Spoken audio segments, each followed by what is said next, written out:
Hey everybody, Ms. Malcolm Hughes here, and I am extremely excited because for the first time ever on my channel, I have a book haul. Where are the girls with the book in the club? With the reading glasses on, getting shook in the club. Reading Ta-Nehisi Coates, humming Spotty Yachty Dope. With the wild, let them drag me here, look in the club. I'm so excited. I am actually really so excited because I read books all the time and I don't share them with y'all. I share them like one-offs.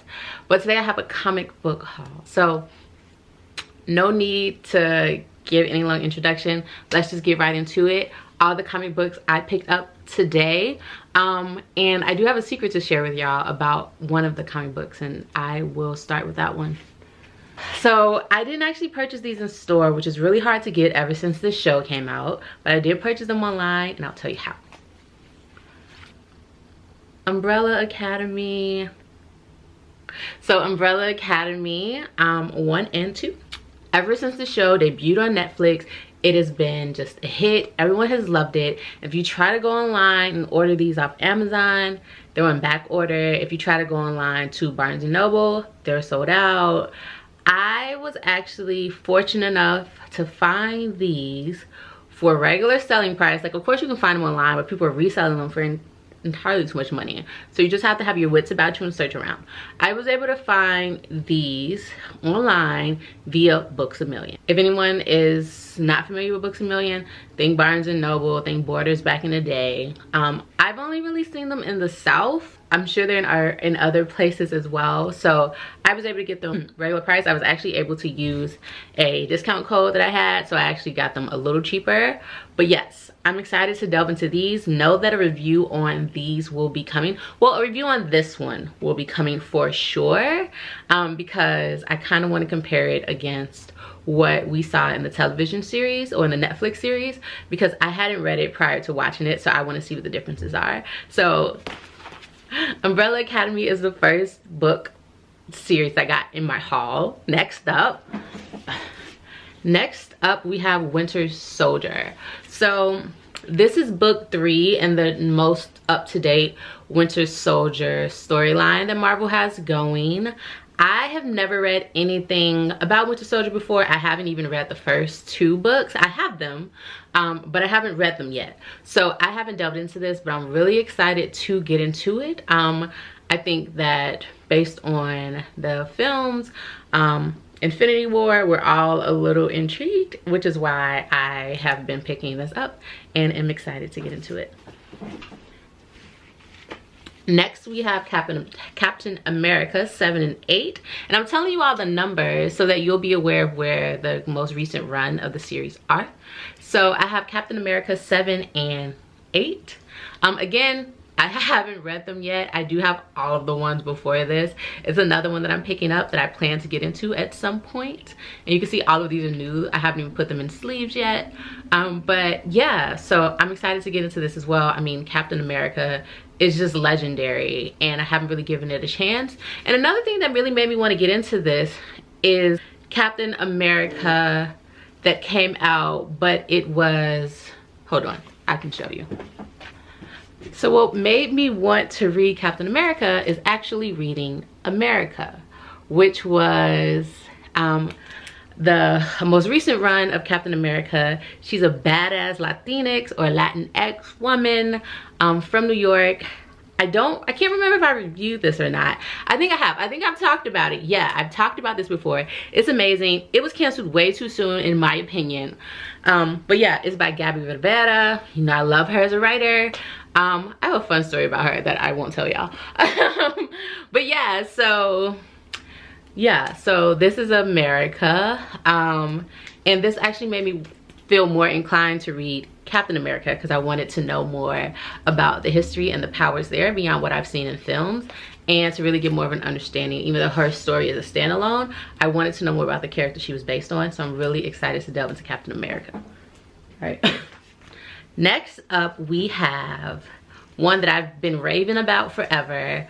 We have The Wicked and the Divine. We are on numbers, this is 41 and this is 42. I absolutely adore The Wicked and the Divine. So I am a little behind.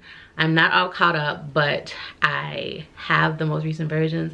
I'm excited to delve back in. I haven't read since they took the break, so I'm excited to dive back into this. I'm sure it's still amazing. I'll give an update on these as well. Speaking of the creator of The Wicked and the Divine, he actually went and did a spin-off series, or just a second comic, and it's called Die.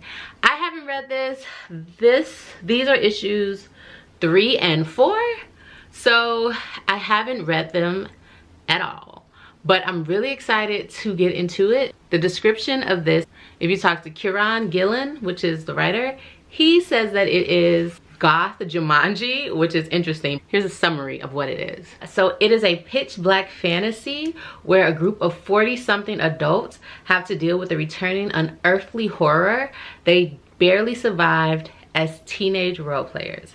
So I'm super excited to get in. I love The Wicked and the Divine, the writing, the artwork, all of it. So I'm really excited to get into this as well. So if you have read this, let me know your thoughts below, because I'm just curious if it's living up to my expectations. All right, winding down to the last couple that I have. These all have the same theme. So we have Black Panther number 8 and Black Panther number 9. Black Panther has had so many different runs, and I'm so behind. Like, okay, Coates is still up top, so Coates is still writing this, which is excellent, because anyone who knows me knows I adore him as a writer. So yeah, I'm excited to delve back in. I'm so far behind with this that it makes no sense, but I have them in my hands, and Black Panther is one of the comic book series that I will binge. Like, I might just fall behind and then give me like a night when I'm just relaxing, and I would just binge and just be all caught up. So I'm excited to have so many that I'm behind on now, so that when I do delve back in, it's gonna be amazing. This one is Sheree. So just like Killmonger, Sheree also got her own comic based on just the love and adoration that she received after the movie. This is 4 and this is 5, and it's also written by Ndidi Okorafor, which is just someone, when it comes to like Afro sci-fi, I just like adore and appreciate so much. But I haven't read them yet. I'm really excited to get into it and read it, but I just haven't. But I will. So once I do that, of course, you know, I'll come here and I'll talk to you all about it. But I'm excited about this one. All right, the final one, and this should come as absolutely no surprise because I've been reviewing it, but we have Killmonger Part 4 and Killmonger Part 5. So if you saw my most recent review, if you haven't, I'm going to link it below, or maybe I'll link it here. We can go check that out. But I have reviewed the first 2 parts, and I will be reviewing Killmonger Part 4 and Killmonger Part 5. It's a limited 5-part series, so we'll be done. And I actually get to see how closely this aligns with the film. This, actually just looking at this cover is sick. Like, wow. Like this, I mean, the artwork is dope, but this cover is speaking to me. But yeah, so I'm super excited to see where this story ends. And that's my first comic book haul. That's all of my books, y'all. I'm excited. As you can see, I purchased a lot of comics. Don't always get to read them in the time frame that I would like. Life happens, I get busy, but they're all here and I'm super excited. So yeah, that's it. Won't keep you. That's my haul. As always, remember to give time and to have the best day of your life on purpose. Pretty, witty, girly, worldly, one who likes to party but come home early.